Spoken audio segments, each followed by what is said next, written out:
J'ose croire que vous allez bien. Je suis encore votre frère, votre serviteur, le frère Ombango Mayeli Farel. Je viens encore dans cette deuxième partie de l'exhortation que nous avons eue la semaine dernière par la grâce de Dieu. Et aujourd'hui, nous voulons avancer également en poursuivant ce même contexte, cette même direction. Et aujourd'hui, par la grâce du Seigneur, nous allons toucher deux points. Ces deux personnages dans la Bible, dans le Nouveau Testament. Il s'agit de Pierre, Simon Pierre, et de Judas Iscariote. Et pourquoi cette exhortation? Parce qu'aujourd'hui, dans ce monde où tout devient compliqué, les chrétiens sont oppressés, les chrétiens sont exposés à plusieurs situations, à des défis, à des épreuves. Le peuple de Dieu a besoin d'être situé, a besoin d'être orienté, a besoin de savoir ce que Dieu attend de nous lorsque tout va mal. Parce que le thème qui nous réunit ici, c'est quelle attitude à avoir quand tout va mal. Quelle attitude à avoir quand tout va mal. Lorsque tout va mal, on ne baisse pas les bras, on n'abandonne pas, on ne tourne pas notre Dieu à Jésus, à Dieu. Au contraire, lorsque tout va mal, on se rapproche du Seigneur. Et nous sommes là également, je suis là également pour encourager quelqu'un, pour dire que dans le livre d'Apocalypse, Jésus revient parler à l'église et dit à celui qui persévérera jusqu'à la fin sera sauvé. En d'autres termes, celui qui sera sauvé, c'est celui qui aura persévéré jusqu'à la fin. Après avoir traversé plusieurs situations, après avoir été éprouvé, qui a décidé de ne pas abandonner la foi, mais de garder son regard sur Jésus-Christ de Nazareth. Nous avons vu dans notre vidéo, dans notre première partie de cette exhortation, que nous avons vu Pierre qui a tremblé, qui a paniqué lorsque les vents ont soufflé, or que Jésus avait parlé, il lui a demandé de venir.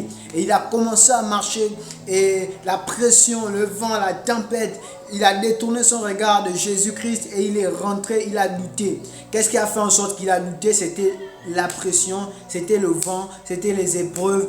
Bref, aujourd'hui, dans notre situation, dans nos différentes situations, dans notre siècle maintenant, Pierre c'était le vent, mais nous c'est peut-être un péché, c'est peut-être une épreuve. Et je suis en train de vouloir dire à quelqu'un qui ne baisse pas les bras, quel que soit ce que tu vis, quel que soit ce que tu traverses, quel que soit ce que tu entends, quel que soit ce que tu sens, quel que soit ce que tu vis dans ta chair, que ça soit spirituel, que ça soit physique, garde la foi, ne baisse pas les bras. Le diable, notre adversaire, ce qu'il veut, c'est te voir baisser les bras, c'est voir régner Jésus.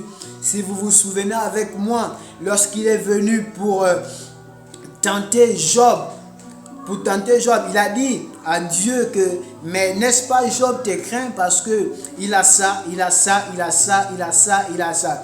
Et Dieu va dire non. Il va dire bon, laisse-moi toucher, laisse-moi enlever ça, ça, ça. Et on verra si Job te craint.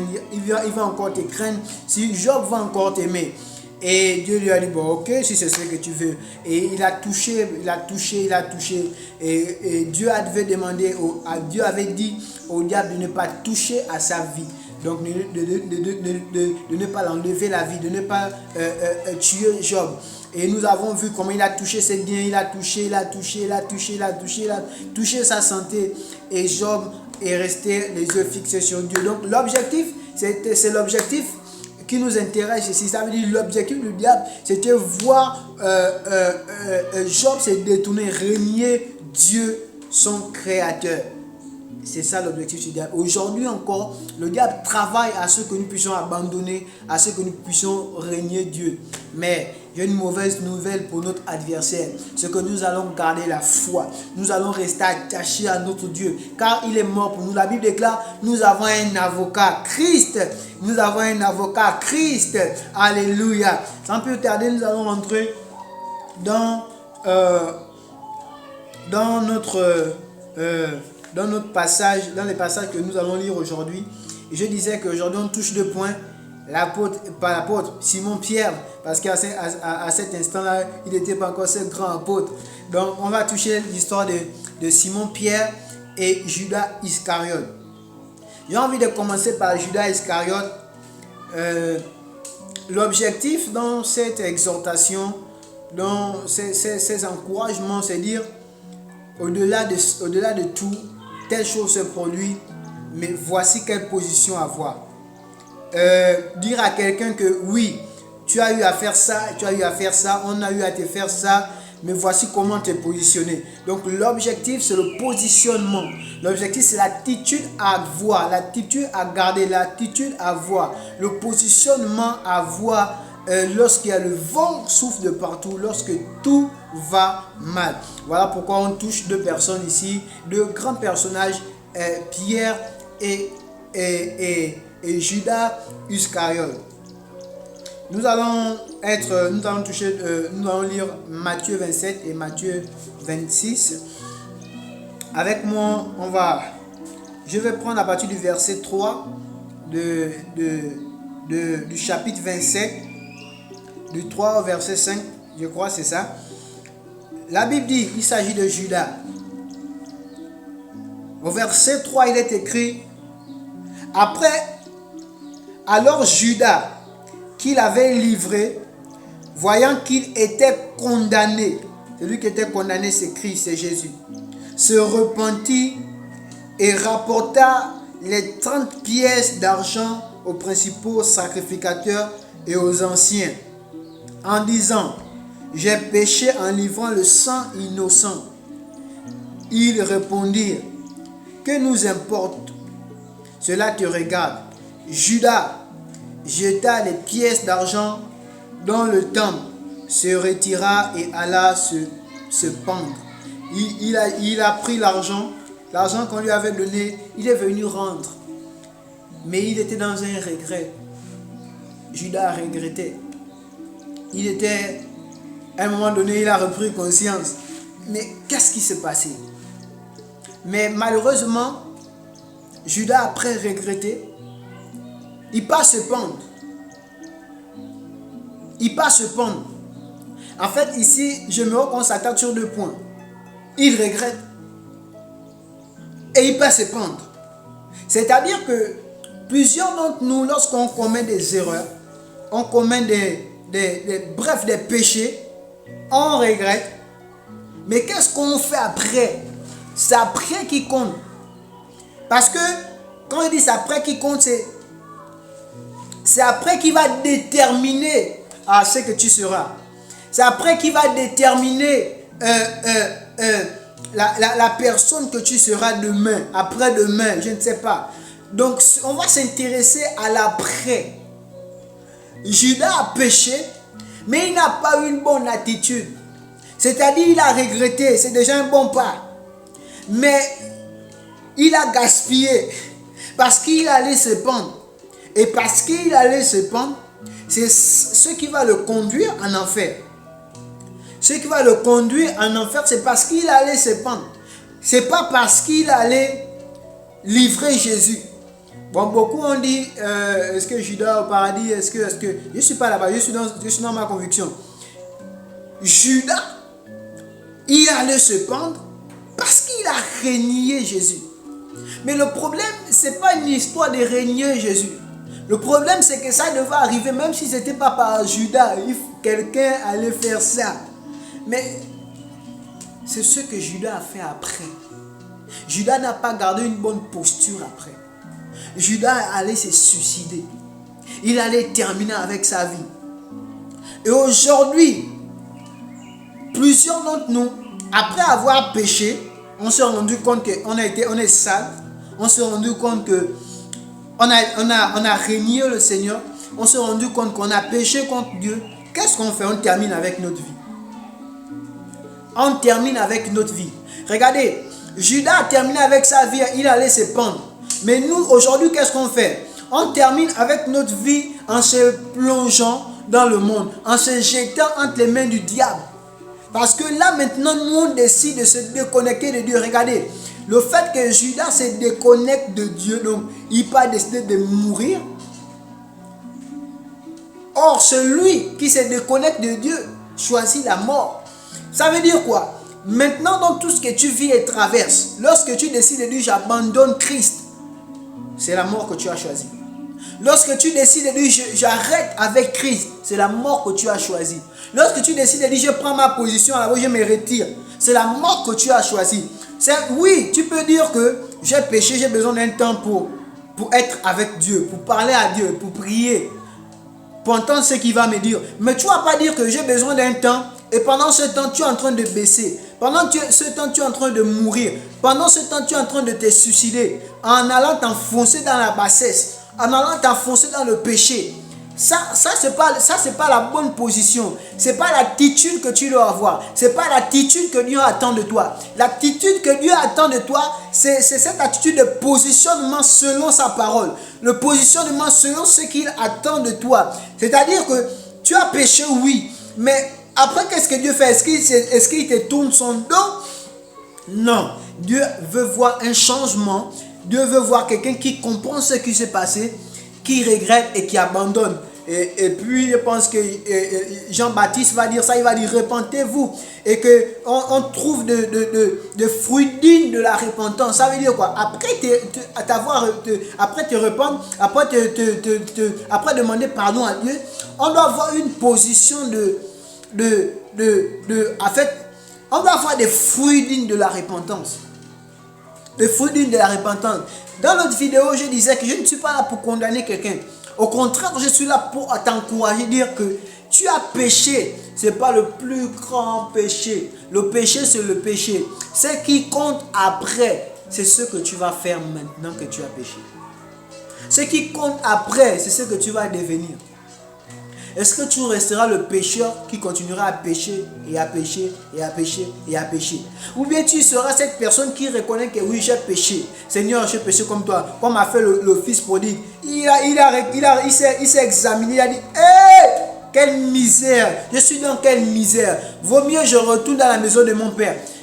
Et tout s'est passé d'abord ici. Après, il y a des actions qui ont suivi. Après cette décision, cette réflexion a été accompagnée d'action. Ça veut dire que tu ne peux pas dire j'ai compris à Dieu et tu restes dans ta position. C'est que tu n'as pas compris. Tu penses avoir compris, mais tu n'as pas compris. N'est-ce pas, Dieu a dit, ce peuple m'honore de lèvres, leur cœur est éloigné de moi.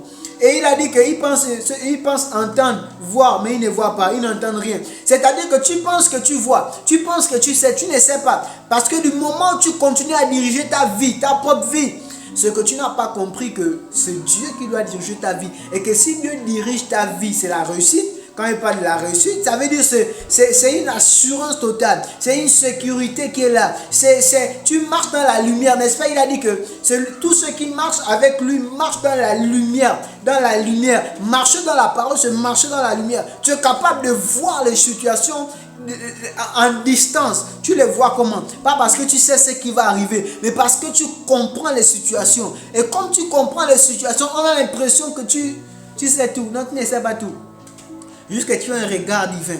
Tu as les yeux de l'aigle. Tu as les yeux de Christ. Tu comprends ce qui se passe. Tu comprends que le diable est en train d'agir. Et tu comprends le positionnement que Dieu attend de toi. C'est ce qui fera en sorte que tu seras vainqueur dans tes combats. Ce que tu dois faire, c'est pas rester dans ton coin. N'est-ce pas, il est écrit qu'il n'est pas bon. Souvent, on prend ce passage beaucoup dans le contexte du mariage. Mais Dieu a dit qu'il n'est pas bon que l'homme soit seul. L'objectif du diable, c'est que tu sois dans ton coin seul pour encore mieux t'affoncer, mieux t'appuyer la tête, mieux t'étrangler. Mais non, Dieu a dit il n'est pas bon que l'homme soit seul. Il n'est pas bon que l'homme soit seul. Et on voit ça beaucoup, ceux qui regardent les documentaires, où on voit des troupeaux d'animaux lorsque peut-être un lion ou bien une panthère va attaquer un troupeau. Et qu'est-ce qu'il fait? Il essaie de venir causer le trou pour que le troupeau puisse se séparer. Et il voit comment il attrape un. Parce que s'ils sont ensemble, ce sera compliqué. Et si vous remarquez bien, lorsque le diable nous attaque, la première chose qui monte en nous, on veut être seul. on veut être seul. Non, c'est pour mieux nous affoncer, mieux nous appuyer. On ne veut plus écouter personne. Ce n'est pas l'attitude que Dieu attend de nous. Dieu n'attend pas cette attitude venant de toi. Il a dit que lui, l'orgueil précède la chute. Sans pourtant se rendre compte, on est orgueilleux quand on fait ça. Pourquoi on est orgueilleux? Parce que ce n'est pas ce que Dieu veut. L'humilité précède la gloire. Acceptons de nous humilier. Restons là et reconnaissons.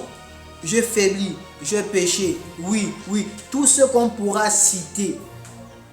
Plus tu restes dans cette position, plus la force du Saint-Esprit va être ton partage. Plus tu donneras à Dieu la position d'agir au travers de toi. Mais plus tu prends la position de cacher, d'étouffer, on va te manger, le diable va te manger. L'étouffer, tu as étouffé longtemps. Vous voyez l'étouffer?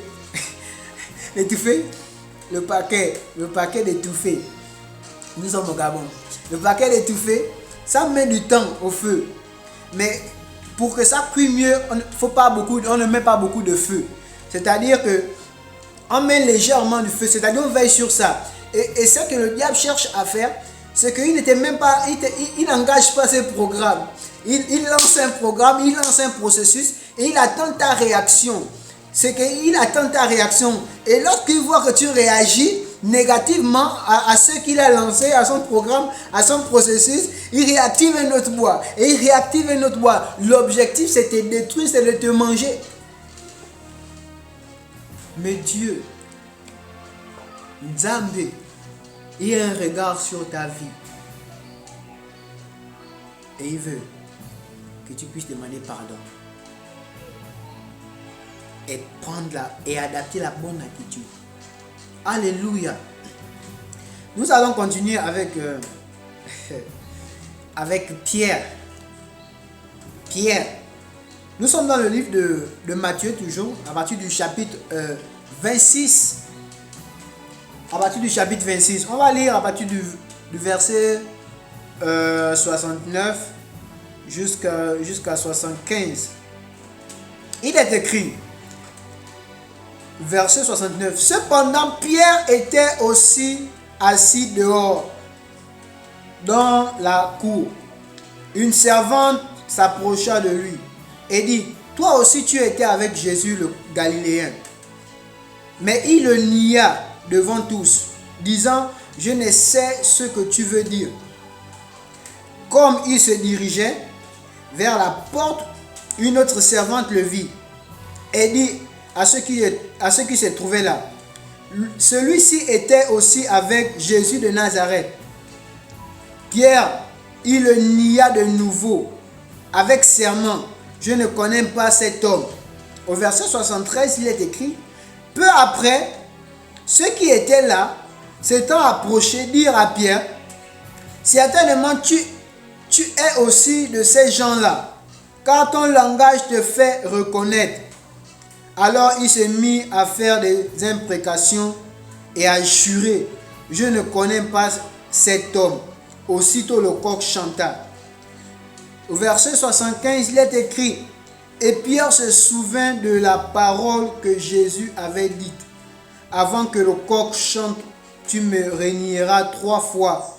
Et étant sorti, il pleura amèrement. C'est-à-dire, pendant que je suis en train de parler de Pierre, j'aimerais que vous gardez une phrase, ce dernier passage, donc le verset 75. Il pleura amèrement. Il pleura amèrement. Vous savez, Judas a fait la même chose. Judas a pleuré aussi amèrement. La Bible, il a regretté, il a pleuré amèrement. Si le monsieur allait se prendre, c'est parce qu'il a regretté à un niveau pas possible. Et le diable ne faisait qu'activer.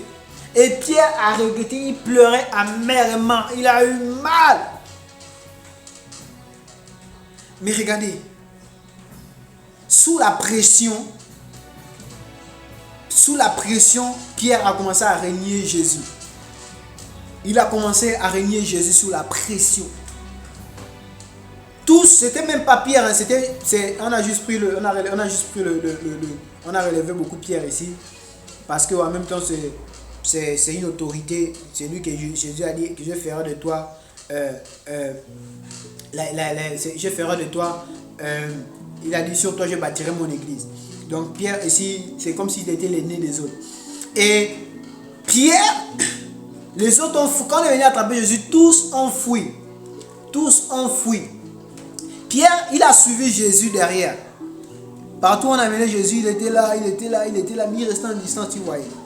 C'est à ce niveau, c'est à ce niveau qu'on a regardé, on a dit, hey, toi on ne te connaît pas.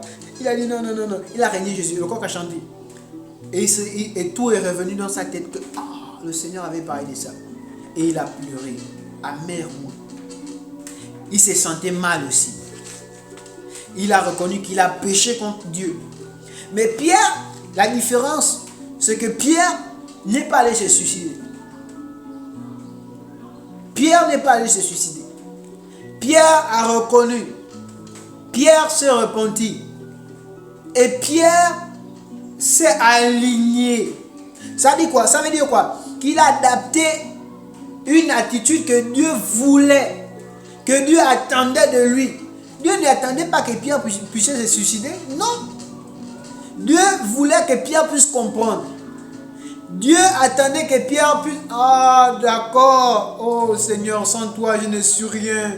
Seigneur, sans toi, je n'ai pas de force. Seigneur, sans toi, je ne suis rien. Seigneur, sans toi, je n'ai pas de force. La différence avec Judas, il s'est monté, boum, il s'est jeté. Pierre est resté là. Il a pleuré, il a dit, Seigneur, sans toi, je ne suis rien. Sans toi, je suis faible. Il faisait ce type de prière, je n'étais pas avec lui. Mais me met dans sa peau. Et c'est ces deux catégories de chrétiens aujourd'hui qu'on rencontre. Ça veut dire deux catégories de personnes. Nous tous on est persécutés. D'autres ont choisi de se jeter dans le monde. D'autres ont choisi de demander pardon et dire à Dieu, sans toi je ne suis rien, sans toi je suis perdu. Donc, l'attitude que Dieu attend de toi, c'est dire, Seigneur, je ne suis rien sans toi. C'est humilier et laisser Dieu régner. C'est humilier et laisser Dieu régner en toi. C'est humilier et laisser le Saint-Esprit te remplir. C'est reconnaître qu'on est faible. C'est reconnaître que sans Dieu on est faible. C'est reconnaître qu'on est fort parce que Christ est en nous. Ça veut dire quoi? Sans Christ, on est tous perdus. Sans Christ, je suis en train de vouloir dire à quelqu'un que, avec la pression qui est dans ce monde, avec tout ce qui est dans ce monde, sans Christ, c'est impossible de vivre pieusement. Sans Christ, c'est impossible d'être ferme. Sans Christ, c'est impossible d'être ferme. Donc, des personnes qui disent, bon Seigneur, toi tu te mets à boire à part, moi je sens que sans toi, c'est faux. Sans le Seigneur, on ne peut rien. Sans Jésus, tu ne peux rien. Je suis en train de vouloir te dire, fais comme Pierre. Il y a un temps où tu dois pleurer. Mais après pleurer, qu'est-ce que tu fais? Après pleurer, qu'est-ce que tu fais? Après pleurer, qu'est-ce que tu fais? Le même Pierre, ils ont suivi les commandements que Dieu avait laissés. Il fallait qu'ils restent à Jérusalem. Il fallait qu'ils prient. Il fallait qu'ils soupirent. Il fallait qu'ils attendent le Saint-Esprit. Ça veut dire que Pierre n'est pas resté toute sa vie en train de pleurer.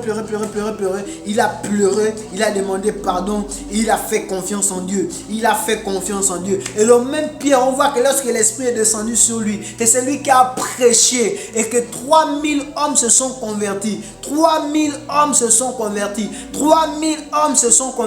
Ce même Pierre a fait confiance à Dieu. Ce même Pierre a reconnu que sans Dieu il ne peut rien. N'est-ce pas le même Pierre qui avait dit que tu as les paroles de la vie? À qui irions-nous, Seigneur? Tu as les paroles de la vie. Tu dois rentrer en toi et dire, Seigneur, je vais aller où? Tu as les paroles de la vie. Si je me déconnecte de toi, si je t'abandonne, je suis perdu. Si je t'abandonne, je suis mort.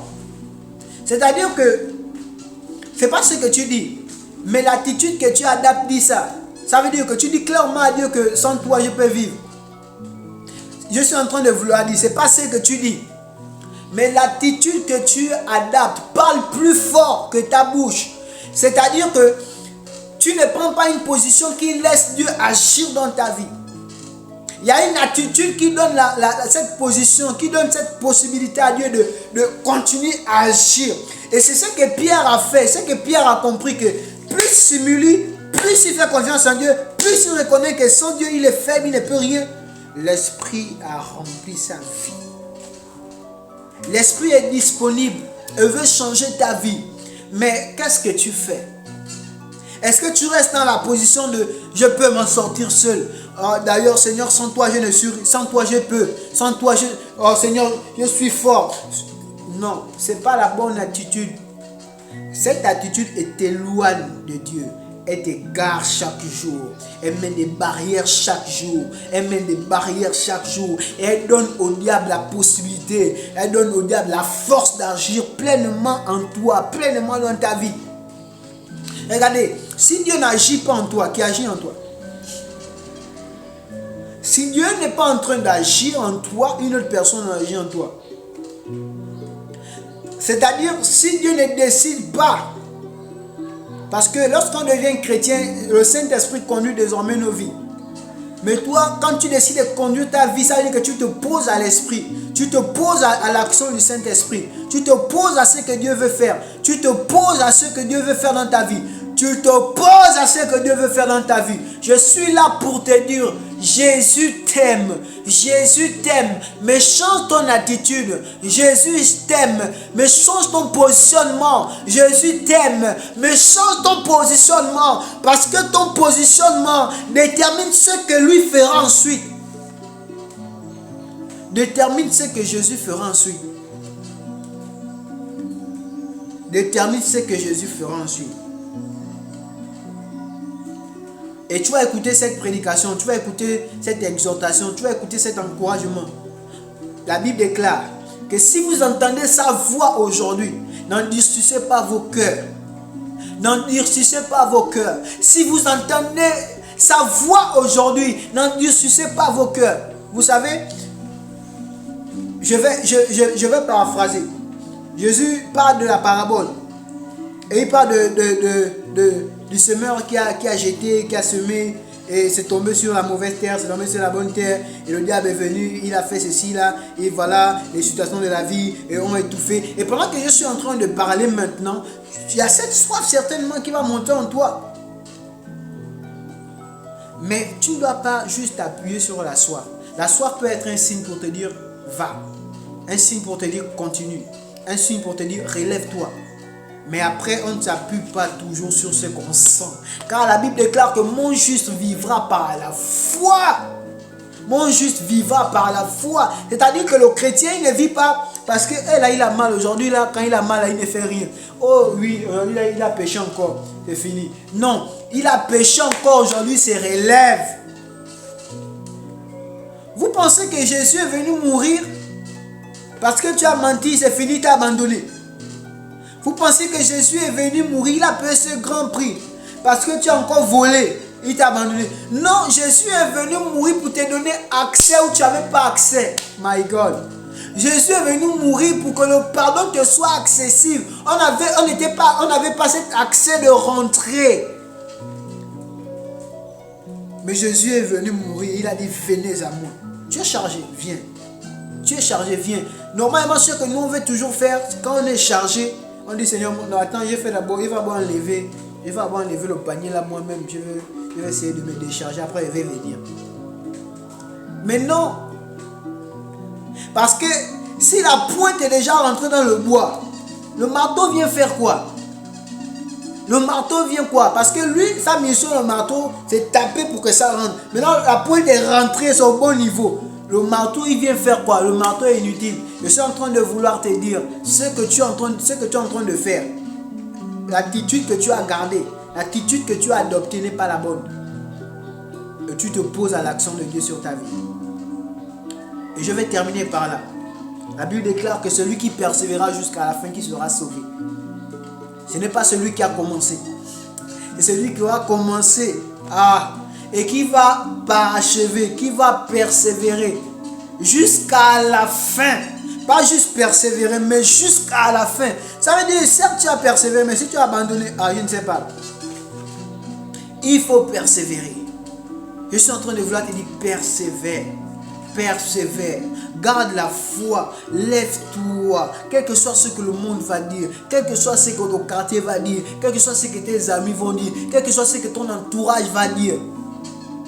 N'est-ce pas cette parole qui dit dans la Bible que vaut mieux obéir à Dieu qu'aux hommes. Ça veut dire souvent on a plus peur de ce que les hommes vont dire que ce que Dieu pense. Non. On va pas, moi, pour ma part, je ne raterai pas le ciel à cause d'un homme. Je ne raterai pas le ciel parce qu'un homme va parler. Je ne raterai pas le ciel parce que je veux m'inquiéter de ce que l'homme va dire. Non, je m'appuie sur ce que l'Éternel dit. Je m'appuie sur ce qui est écrit, car la vérité, c'est ce qui est écrit. Lève-toi, mon frère. Lève-toi. Le regard de Jésus est posé sur ta vie. Et il va agir. Mais ton attitude.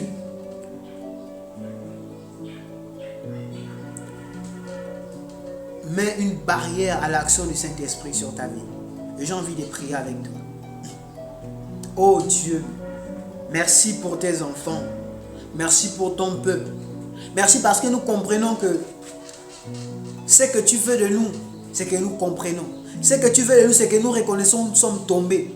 Dans Apocalypse, tu dis que nous devons nous souvenir de où nous sommes tombés et nous relever et pratiquer les premières œuvres et de continuer ce que nous avons abandonné. Seigneur, je prie pour quelqu'un au nom de Jésus. Toutes ces personnes qui vont écouter cette vidéo, toutes ces personnes qui vont suivre cette vidéo, je prie que tu les remplisses. Je prie que tu sois leur force. Je prie que tu les changes. Je prie que tu transformes leur vie. Je prie que leur attitude change et devienne l'attitude que le ciel attend d'eux. Au nom de Jésus-Christ de Nazareth. Au nom de Jésus-Christ de Nazareth. Je prophétise, toi qui m'écoutes, tu ne resteras pas le même. Je prophétise, toi qui m'écoutes, le nombre de fois où j'ai été persécuté, tenté, éprouvé, prêt aussi à abandonner comme toi. Mais Dieu m'a dit,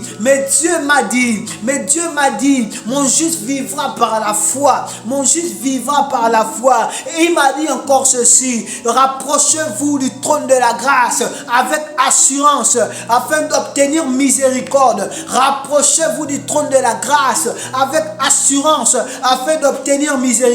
Je déclare et prophétise que tu te rapproches du trône de la grâce afin d'obtenir miséricorde. Que tous les plans du diable contre ta vie soient renversés dans le nom de Jésus. Dans le nom de Jésus, je déclare et prophétise que tu ne mourras pas. Toi qui es en train de me suivre, tu ne mourras pas. Tu ne mourras pas. Christ t'a aimé. Christ t'a aimé. Il est mort pour toi. La Bible déclare que Christ est mort et il est assis à la droite de Dieu. Et il est assis à la droite de Dieu. Je déclare et prophétise qu'il s'élève dans ta vie, qu'il agisse dans ta vie, que tu n'es pas seul dans tes combats, mais fais confiance en Dieu. Crois au Seigneur Jésus et tu seras sauvé. Crois au Seigneur Jésus et tu seras sauvé. Persévère, persévère et tu seras sauvé. Persévère et tu sortiras de ta situation dans le nom de Jésus-Christ de Nazareth. Dans le nom de Jésus-Christ de Nazareth. Dis avec moi, Amen, Amen, Amen. Merci, que Dieu vous bénisse abondamment.